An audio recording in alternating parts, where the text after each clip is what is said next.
ஒரு திரைப்படத்தை பார்ப்பதற்கு ஒரு வாய்ப்பு கிடைத்தது.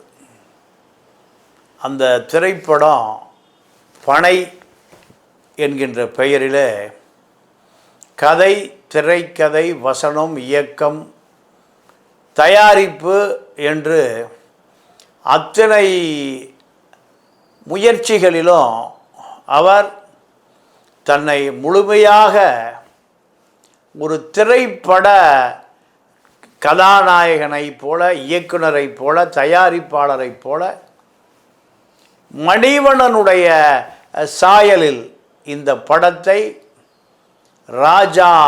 ராஜேந்திரன் என்கின்றவர் இந்த படத்தை இயக்கி தயாரிப்பாளராக,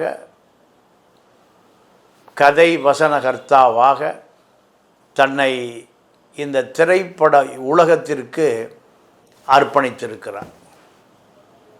இந்த திரைப்படத்தினுடைய கரு என்னவென்றால், உடன்குடி, திருச்செந்தூர், தூத்துக்குடி பக்கம் போகிறவர்கள் இந்த உடன்குடி கருப்பட்டியை சுவைக்காமல் போகவும் முடியாது, வரவும் முடியாது.